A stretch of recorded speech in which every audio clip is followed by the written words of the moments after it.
Afternoon po mga kaprobinsya, at welcome po ulit sa ating munting channel. At for today's po ay magpapakain po tayo ng mga alaga nating manok at pato. Ayan. At may bagong pisa po tayo dito mga kaprobinsya. Yan, bagong sisiw po. Yan, siyamo. Yung bagong pisa natin na sisiw. 8 po sana yan. Kaso sa kasamaang palad namatay po yung dalawa.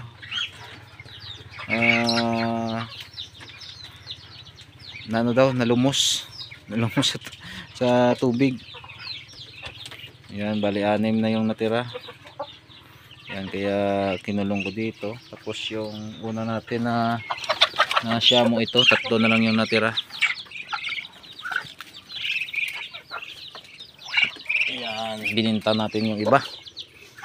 Yan, ito 3 na lang.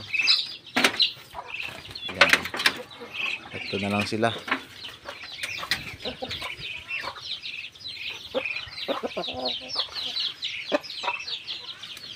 At saka ito yung tatay nila. Yan,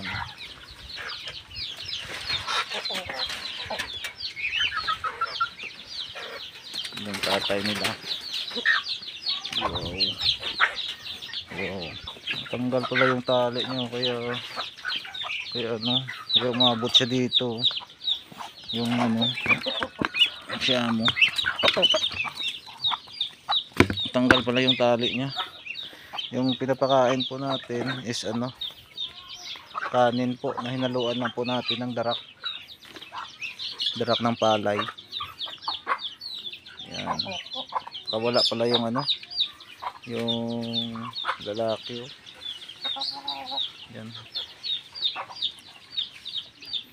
Matakaw yung 3. Lakas kumain. Yan. Dito natin ilagay kasi para hindi malaglag. Yung baling dalawa po kasi yung nalaglag sa sa balon. Mga kaprobinsya, sayang. Tsaka isang native nalaglag din sa balon. Ayun, itong native natin. Bali yung mga native natin is lang natin yan, pakakawalan. Kasi matibay naman yan sa sa sakit. Ayan, ganda ang kulay niya, no.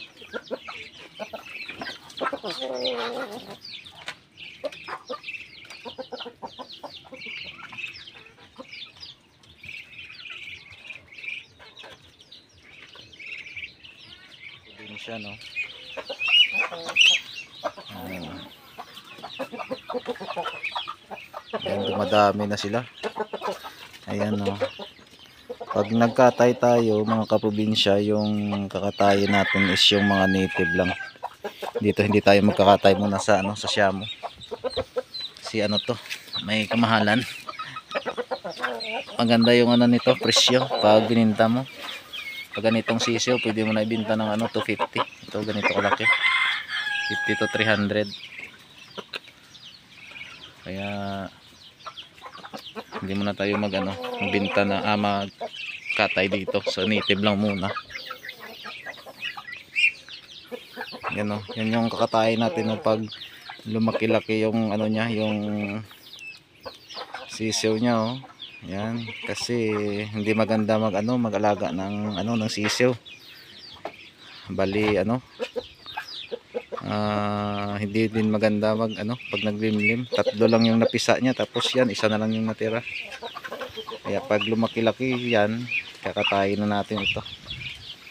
Kasi ganoon din.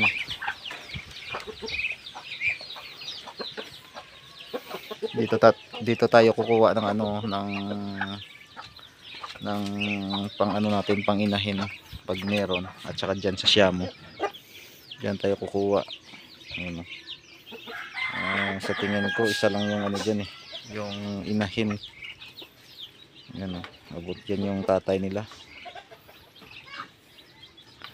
Medyo may kapayatan ngayon yan ng na lang, ng siguro mga 3 kilo mahigit, pero nung nakaraan umabot siya ng mahigit 4 na kilo. Ito yung pato. Inahin, oh. Naglilimlim na naman to. Ito yung mga ano nyo, anak nyo, may gitsang buwan pa lang. Tapos ito yung inahin, naglilimlim na naman. Yan, di ba? Dumadami na sila mga kaprobinsya. Ayan, thank you po no mga kaprobinsya sa inyong panonood. At maraming salamat po sa solid na sumusuporta sa ating munting channel. At kita-kits po sa mga susunod nating update, mga vlog. Ayan. Thank you and God bless sa lahat.